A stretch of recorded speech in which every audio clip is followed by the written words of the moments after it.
할렐루야. 하나님의 큰 은혜가 함께 하시기를 축원합니다.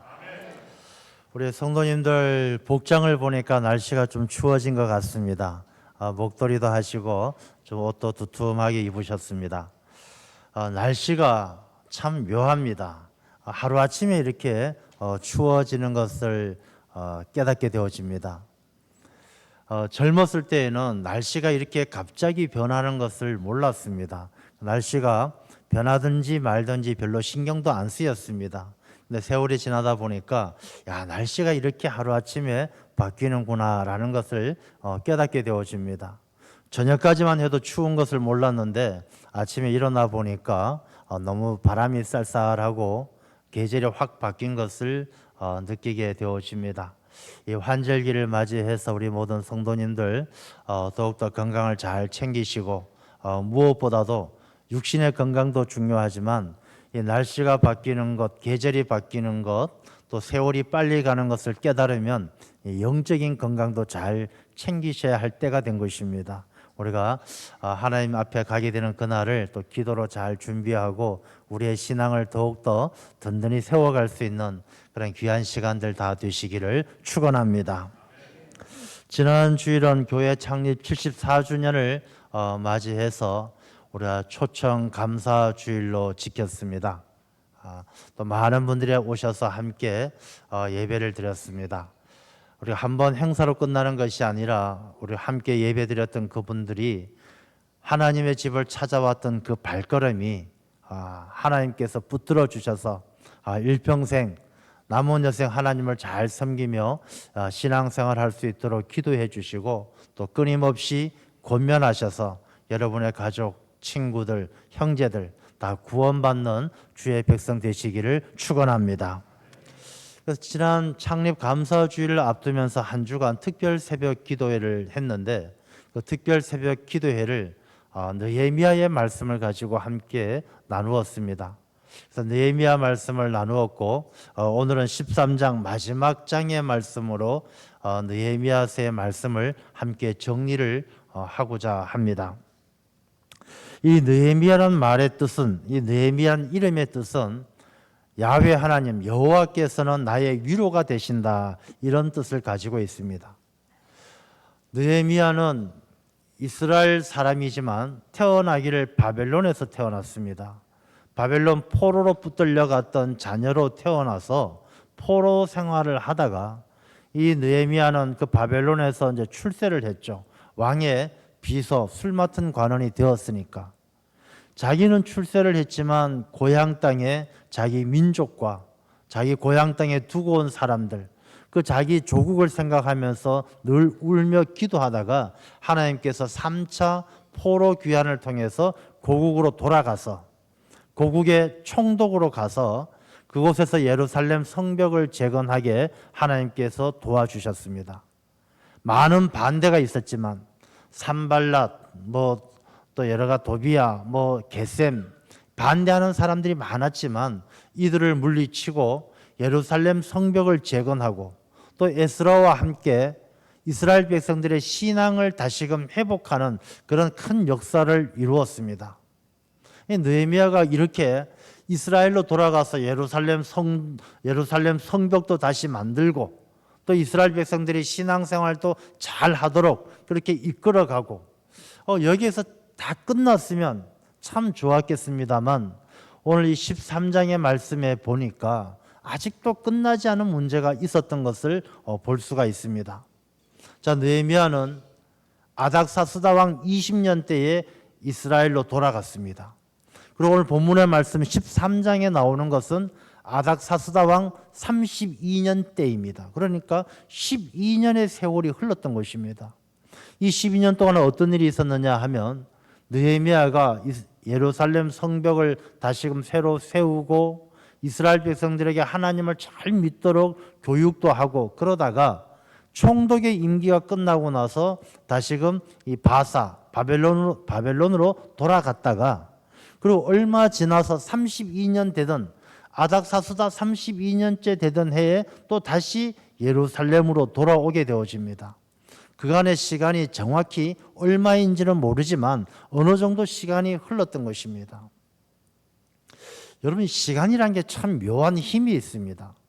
세월이 흘러가면 이 세월은 사람들의 마음도 바꿔놓고 그 사람들이 살아가는 삶의 환경도 많이 바꾸어 놓습니다. 결혼할 때는 너무너무 행복하고 당신 없으면 못 살겠다고, 저도 어제 결혼식 갔다 왔는데 결혼할 때는 얼마나 행복합니까? 보기만 해도 너무 좋습니다. 근데 10년, 20년 이렇게 지나다 보면 세월이 사람의 마음을 바꾸어 놓습니다. 그렇게 좋았던 사람이 때론 꼴도 보기 싫고, 함께 있는 시간이 그렇게 행복했는데 함께 있는 시간이 아주 권태롭고 바뀌어지는 것이죠. 이 세월이 사람들의 마음을 바꾸어 놓습니다. 사람의 마음만 그런 것이 아니고 사람의 신앙도 바꾸어 놓습니다. 여러분들 자기 자신을 한번 잘 생각해 보십시오. 여러분이나 저도 가끔씩 그런 생각을 할 때가 있습니다. 이 목회자들은 가장 뜨거울 때가 언제냐 하면 신학대학원, 신학교에서 이제 목회자로서 준비할 때, 그럴 때가 제일 뜨겁습니다. 야, 하나님께서 나를 부르셨다. 하나님께서 나를 하나님의 종으로 쓰신다. 뭐 그런 사명감에 너무너무 막 황홀한 마음으로 열심히 공부하고 준비하던 그때가 제일 뜨겁습니다. 근데 목사 안수를 받고 세월이 지나다 보면 이게 점점 우리가 때론 게을러지고 나태해지는 것을 느낄 때가 있습니다. 야, 내가 이러면 안 되는데, 내가 이러면 안 되는데. 뭐 저만 그러겠습니까? 아마 여러분들 다 마찬가지일 것입니다. 여러분들이 처음 예수님을 만났을 때, 야, 내가 장로가 되었을 때, 내가 권사가 되었을 때 얼마나 사명감으로 뜨겁게 하나님을 위해서 충성을 다하고 하나님 나라를 위해서 목숨까지 바쳐야지 그랬던 마음들이 시간이 지나면서 조금씩 변질되어지는 것이죠. 시간이 지나면서 자기 좋은 게 더 좋고 자기 편한 게 좋고, 처음에는 하나님을 위해서라면 나는 죽어도 좋아 하던 마음들이 이제 나를 위해서라면 하나님께서 좀 수고를 하셔야지, 하나님 복 주세요, 하나님 나 잘되게 해주세요, 이 자기 중심적으로 조금씩 변질되는 것이죠. 자, 오늘 본문의 말씀도 바로 그렇습니다.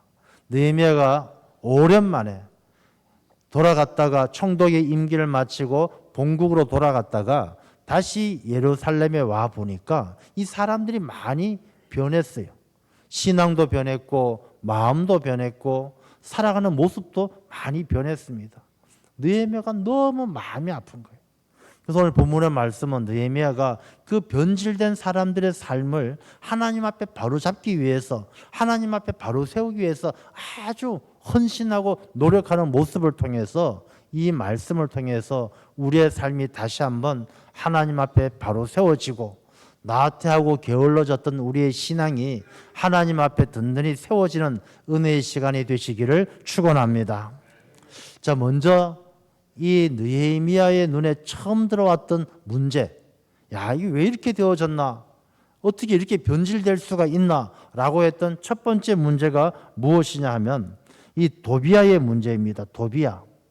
이 도비아가 예루살렘 성전의 한 방을 차지하고 거기에서 살고 있는 것을 느헤미야가 아닥사스다 왕 32년에 돌아와서 보니까 그것을 그때 알았다는 것입니다. 자, 도비아가 누굽니까? 도비아는 암몬 사람입니다. 이 모압 사람 산발랏과 함께 이 암몬 사람 도비아는 원래는 종 출신이에요. 노예 출신인데 어떻게 세상에서 뭐 성공해가지고 좀 힘께나 쓰는 사람이 되었는데, 이 도비아가 느헤미야가 예루살렘 성벽을 다시금 세워갈 때 얼마나 반대를 많이 하고 방해를 했습니까? 막 조롱합니다. 야, 너희들 이 예루살렘 성벽 이런 식으로 지어봐야 여우 한 마리가 뛰어다니면 금방 무너지고 말걸 뭐 이런 고생을 하냐, 조롱했습니다. 도비아는 아주 하나님에 대해서는 하나님을 멸시하고 자기가 세상에서 이 종이, 도비아는 원래 종이었거든요. 노예였는데 이 노예가 세상에서 출세하고 보니까 보이는 게 없었습니다. 교만해가지고 야, 돈 버는 게 최고야, 세상에서 성공하는 게 최고지, 하나님, 야, 그거 다 소용없어. 굉장히 세상적이고 세속주의였던 인물의 대표하는 것이 도비아예요. 하나님의 일을 방해하던 사람. 근데 느헤미야가 와보니까 이 도비야가 제사장 엘리야십이라는 사람하고 좀 친하다는 이유로 성전 하나에 방을 하나 얻어가지고 성전 안에서 사는 거예요. 자, 그 성전의 방은 어떤 방이냐? 5절 말씀에 보면 그 방은 원래 소재물과 유향과 그릇과 레위 사람들과 노래하는 자들과 문지기들에게 11조를 주는 곡물과 새 포도주와 기름과 제사장들에게 주는 거제물을 두는 곳이라. 그러니까 도비야가 차지하고 있는 방은 어떤 방이냐면 한마디로 성전의 살림살이가 다 들어있는 방이에요. 성전에서 사람들에게 생활비도 줘야 되고 그릇도 해서 막 성전에 예배도 드려야 되고 이 모든 성전의 살림살이가 다 들어있는 그 방에 이 성전의 살림살이 대신에 도비야라는 사람이 하나님을 대적하고 세상적인 사람이 세속주의에 젖어 있는 사람이 딱 그 방을 차지하고 있는 거예요. 여러분, 이것은 도비야라는 한 사람이 성전의 방을 차지하고 있는 사건이기도 하지만 그 속내를 들여다보면 어떤 의미가 있느냐 하면 이 성전이 하나님의 뜻대로 하나님을 영원롭게 하고 하나님을 예배드려야 될 성전이 그 모든 일들이 하나님 중심으로 돌아가는 것이 아니라 도비야와 같이 세속주의로 세상의 방법을 따라서 움직이고 있었다는 것을 상징적으로 보여주는 것입니다. 그릇을 준비하는 것, 제사장들에게 거제물을 주는 것, 이 모든 것들이 세상적인 기준을 가지고 있는 거예요. 이 도비야가 그 방을 차지하고 있는 것처럼 교회에서 성전에서 일어나는 모든 일들도 일하려고 그러면 돈이 투자한 것에 비해서 이익이 얼마나 남아, 헌금 얼마나 나왔어, 행사하는데 돈이 얼마나 남았어, 모금했는데 돈이 얼마나 거쳤어, 이게 중심이 되어져 있다는 것입니다.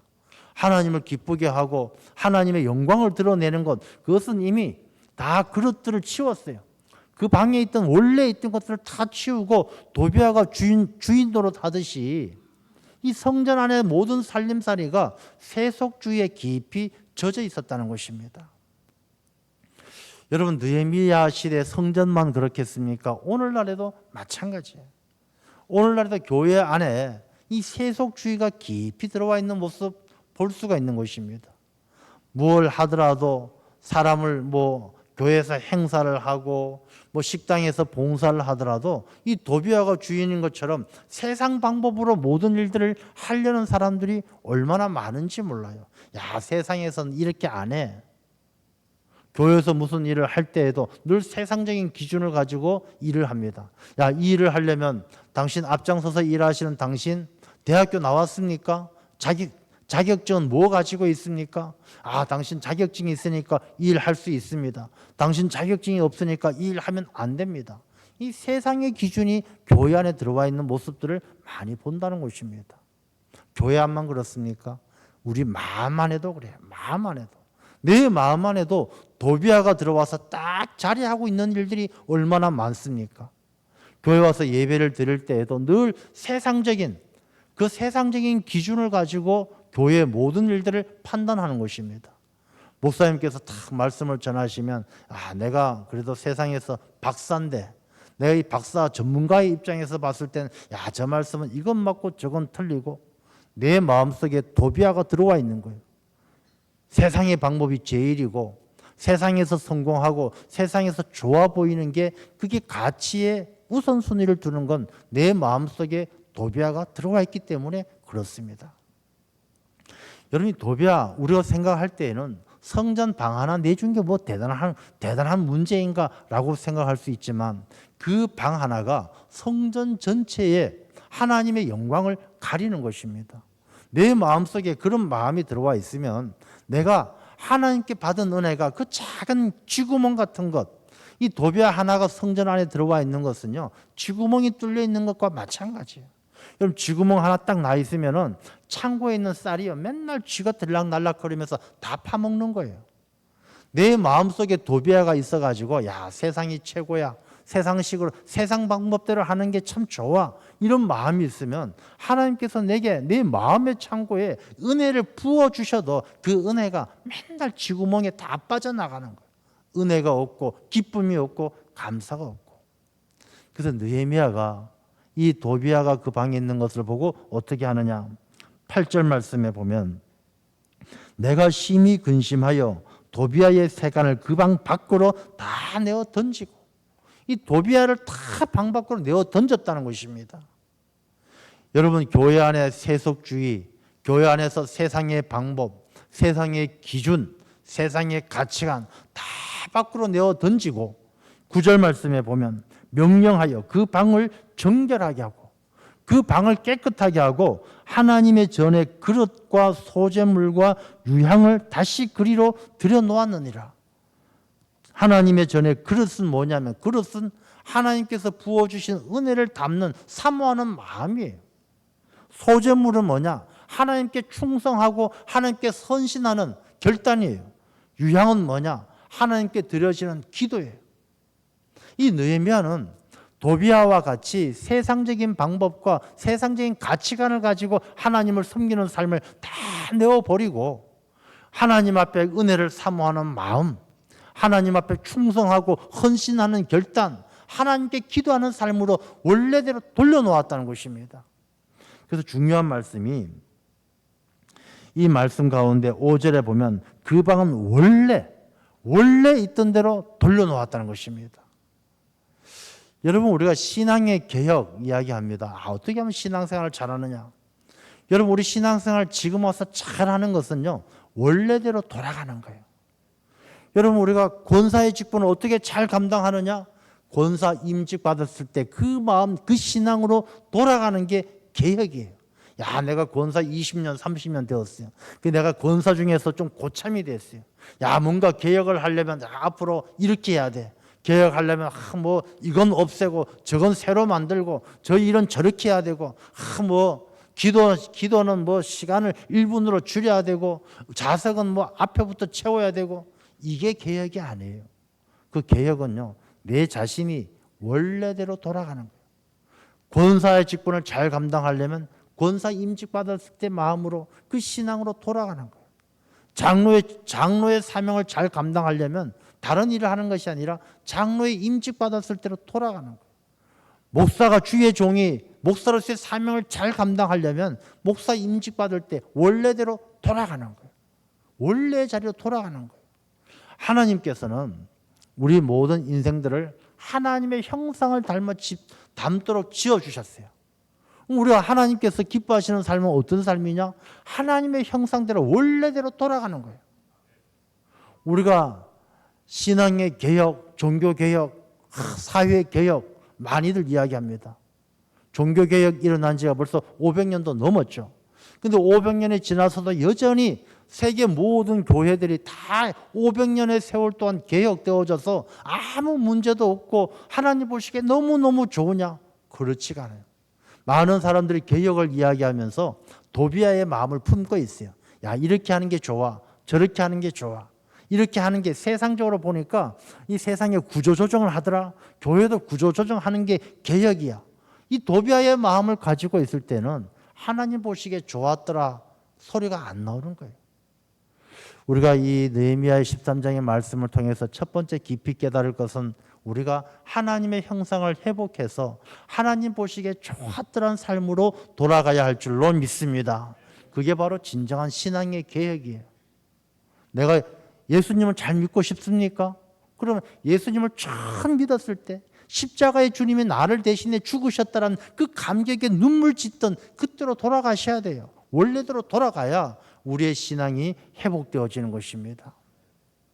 두 번째는, 이 느헤미야가 와서 보니까 걱정이 뭐냐 하면, 이 성전이, 하나님의 집이 제대로 운영이 안 되는 거예요.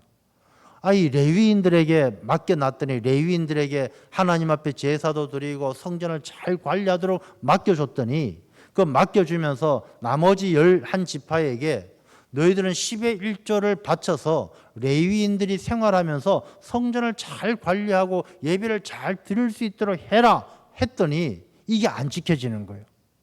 느헤미야가 처음에 왔을 땐 잘 지켜지더니 세월이 지나면서 변질되어져서 사람들이 생각하기를, 야, 뭐 레위인들 자기들도 지들 먹고 살 것 지들이 먹고 살아야지 뭘 이렇게 10의 1조를 가지고 성전에서만 생활하느냐 하나님 앞에 하나님의 은혜에 대한 감사를 잊어버렸어요. 하나님 앞에 10의 1조도 안 드리고 모든 것이 자기 것인 양 생각하고 하나님 앞에 감사하지 않는 거예요.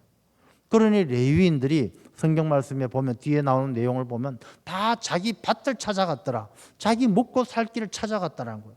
교회가 비워지고 예배가 드려지지 않고 하나님께 찬양의 소리가 그친 거예요. 물론 이 레위인을 10의 1조를 들어서 물질적으로만 봉사한다는 것을 의미하는 것이 아니라 주의 종들이 레위인들이 하나님의 성전을 잘 지키고 예배할 수 있도록 성도들이 잘 섬겨야 한다는 의미가 담겨져 있는 것입니다. 이 레위인들은 오늘날로 본다라면 목회자들이죠. 목사님들이라고 볼 수가 있습니다. 목사님들에게 생활비를 드려라, 뭐 잘 대접해라 이런 의미가 아니에요. 하나님의 성전을 잘 지켜갈 수 있도록 많은 사람들이 사랑과 격려로 잘 그 주의 종들이 하나님을 잘 섬길 수 있도록 도와야 한다는 것입니다. 저는 이게 어제 우리 강성태 집사님 이제 아들 결혼식에 가서 제가 기도를 하고 이제 축도를 하고 왔어요. 이 기도하고 축도하고 그게 뭐 대단한 일은 아니에요. 대단한 일은 아니지만 기도하고 나올 때 성도님들 몇 분이 목사님이 오늘 기도 너무 은혜 받았습니다. 기도가 너무 좋았습니다. 두세 분이 그렇게 말씀해 주시더라고요. 얼마나 행복하고 얼마나 좋은지 몰라요. 우리가 주의 종들이 주의 일에 충성을 다할 수 있도록 늘 돕고 섬기는 그 책임이 우리 모든 성도들에게 있다는 것입니다. 이 레위인들이 자기 밭을 찾아서 이 성전을 떠나버리게 하는 것처럼 하나님이 주신 은혜를 잊어버리고 다 자기 욕심만 채우고 감사를 잃어버린 삶은 그 모든 이 이스라엘 공동체의 신앙을 영적으로 다 떨어뜨려 놓는다는 것입니다. 그래서 우리가 이 교회 생활, 신앙 생활도 마찬가지예요. 우리의 교회 생활, 신앙 생활 할 때 감사가 없으면 기쁨이 없고 감사가 없으면 하나님께 예배 드릴 수가 없어요. 여러분, 감사가 없는데 기도가 나옵니까? 감사가 없는데 찬양이 나옵니까? 감사가 없는데 예배가 됩니까? 감사가 없으면 하나님을 섬길 수가 없어요. 그래서 우리가 이 신앙의 개혁, 느헤미야를 통해서 우리에게 교훈해 주는 것은 무엇보다도 감사가 회복되어져야 되겠다. 다 감사. 우리가 이 교회도 감사, 목사님도 감사, 장로님도 감사. 이 감사가 내 마음에 충만할 때 하나님 보시기에 좋았더라. 하나님께서 기뻐하시는 하나님의 형상을 회복하게 될 줄로 믿습니다. 그래서 이 감사가 있는 삶이 돼야 돼요. 감사하는 사람은 뭘 보면 아느냐? 칭찬과 격려하는 사람은 감사가 있는 사람이에요. 좋았습니다. 훌륭하십니다. 왜 이렇게 예뻐요? 칭찬하는 사람, 격려하는 사람은 감사가 있는 사람이에요. 근데 늘 비난하고 불평하고 트집 잡는 사람은 그 마음속에 감사가 없어요. 감사가 없다는 것은 하나님의 일에 관심이 없다는 거예요. 기도하는 일에 관심 없고 찬양하는 일에 관심 없고 예배하는 일에 관심 없다는 거예요. 여러분 딱 보면요, 우리 교회는 다 너무너무 참 잘하고 계셔요. 근데 제가 다른 밖에 나가서 노회나 다른 분들 이렇게 만나면 딱 저한테 말을 걸려고 오는 사람들 중에 딱 보면 알아요. 저 사람 나한테 뭔가 불평하려고 오는 사람이다. 누구 흉보려고 오는 사람이다. 저 사람 나한테 좋은 얘기 해주려고 오는 사람이다. 보면 알아요. 여러분, 우리가 누군가에게 다가갈 때에 그 사람이 긴장하고 불편해하고 어색해하는 그런 사람이 되어서는 안 될 줄로 믿습니다. 늘 감사가 있어서 누구에게 다가가든지 칭찬하고 격려해서 모든 사람들에게 환영받는 하나님의 자녀가 되어야 할 줄로 믿습니다. 그 다음에 이 느헤미야가 이 이스라엘 백성들을 보면서 또 개혁의 그 변화에 힘썼던 것은 안식일을 지키는 문제예요. 여러분, 안식일. 하나님께서 안식일을 거룩히 지키라라고 말씀하셨어요. 여러분, 안식일은 오늘날의 주일입니다. 이 주일, 주님의 날. 이 주님의 날의 의미가 뭐냐 하면 자기를 포기하고 하나님을 선택하는 시간이 주일이에요. 예수님께서 말씀하시기를 나를 따르려면 자기 자신을 부인하고 자기를 십자가를 지고 나를 따라오라 그러셨어요. 그 훈련받는 시간이 바로 주일이에요. 주일은 자기를 부인하는 시간입니다. 여러분 주일 되면 친구들이 야 놀러 가자. 요즘 단풍 끝내준다. 요즘 설악산 단풍 죽인다. 가자. 거기 쫓아가는 것은 자기의 욕구를 따라 자기의 욕망을 따라 살아가는 사람이에요. 자기를 부인하는 사람은 단풍 구경 가고 싶지만 주일은 안 돼.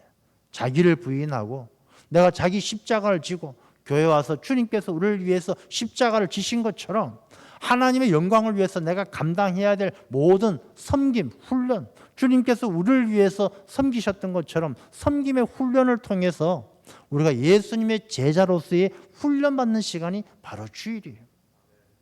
주일을 안 지키고 예수님의 제자가 되겠다? 택도 없는 소리예요. 주일도 안 지키는 사람이 어떻게 예수님의 제자가 되고 어디 가서 그리스도인이다? 거짓말하지 말라는 것이죠. 주님께서 거룩히 지키라 하신 이 주일조차 지키지 않으면 우리는 어디 가도 그리스도인이다라고 말할 수 없는 사람이에요. 늘 우리가 주일을 잘 지키고, 그래서 이 느헤미야는 이스라엘 백성들에게 안식일 날 장사하지 마라, 장사하지 말고 돈 벌 궁리하지 말고 그렇게 조치를 성문을 걸어 잠그고 사람들 왕래 못하게 했어요. 그 말씀의 의미가 무엇입니까? 그 느헤미야가 그렇게 한 것은요, 야 돈 벌지 마라, 뭐 왔다 갔다 하지 마라, 그런 의미가 아니라 자기 자신의 유익을 채우기 위해서 안식일을 사용하지 말라는 것입니다. 내가 돈 벌고 다른 사람에게 뭔가 이익을 취하고, 예수님께서 어떻게 하셨습니까? 둘러 엎으셨어요. 성전에서 장사하는 것 예수님께서 채찍을 휘두르시고 둘러 엎으셨어요.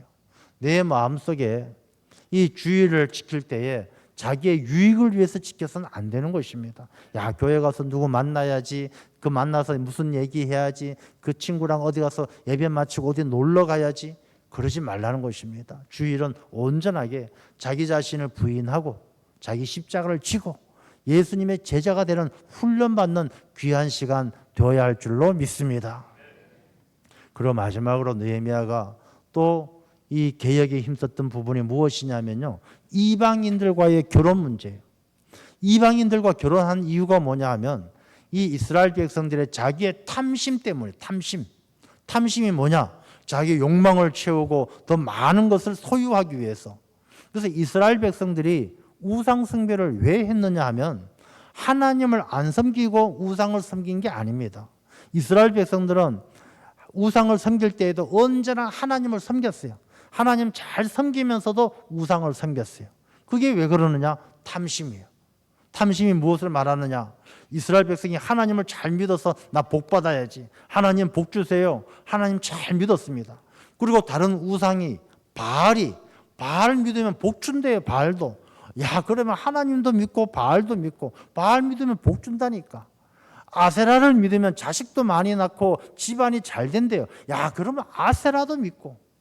이스라엘 백성들이 하나님도 믿으면서 바알도 믿고 아세라도 믿고 다 믿는 거예요. 그 이유가 어디 있느냐? 자기의 탐심 때문에. 자기의 욕구를 채우고 복 받고 잘 살고 잘 먹고 잘 되려고. 오늘날의 많은 사람들도 그래요. 우리 가끔씩 영화를 보다 보면 그런 장면 나와요. 어려움을 당하면 하나님, 부처님, 알라 뭐 다 있는 신 없는 신 다 찾으면서 도와주세요. 사람의 마음속에 그런 본성이 있는 거예요. 자기 자신의 유익을 위해서라면 하나님도 좋고 부처도 좋고 알라도 좋고 공자도 좋고 다 좋다는 마음, 그게 바로 우상 숭배고, 그 우상 숭배는 탐심, 나만 잘 먹고 잘 살고 나만 구원받고 나만 잘 되면 된다, 그 마음에 거기서부터 시작되는 것입니다. 그래서 느헤미야는 이방인들과 결혼하지 말라는 것은 하나님 한 분만 믿고 하나님만이 참신이고 하나님만이 우리를 구원해 주시는 분이시지 다른 이 세상의 모든 것들은 다 헛된 것이다라는 것을 깨닫게 하는 것입니다. 여러분, 신앙생활은 하나님을 믿는 것이지 종교심을 가지고 하는 게 아니에요. 교회 와서도 신앙생활할 때 비나이다 이런 마음으로 오시면 하나님을 잘 믿는 게 아니에요. 하나님을 믿는다는 것은 하나님이 어떤 분이신지 알고 하나님은 내게 어떤 분이신지 고백할 줄 알고, 그것이 신앙이지, 하나님도 잘 모르고 그냥 옆에 사람이 친구가 가자니까 왔는데 교회 다니는 게 나빠 보이진 않고 남들 기도 열심히 하니까 나도 두 손 모아가지고 비나이다 그게 아니란 거예요.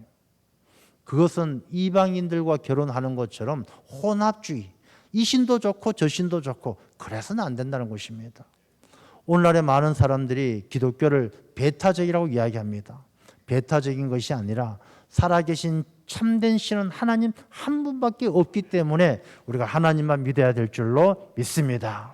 그래서 느헤미야는 이렇게 이스라엘 백성들이 시간이 지나고 세월이 지나면서 변질되어져 가던 신앙을 다시 한번 일으켜서 하나님의 형상을 회복하게 만들어 갔던 것입니다. 우리 오늘 이 말씀을 늘 마음속에 깊이 상고하시면서 우리의 삶 속에 내 마음속에 도비아가 들어오지 못하도록 세속주의가 들어오지 못하도록 늘 경계하고 주의를 거룩하게 지키고 우리가 온전히 하나님께 예배하는 감사를 잃지 않는 하나님의 백성이 되시기를 주님의 이름으로 축원합니다. 하나님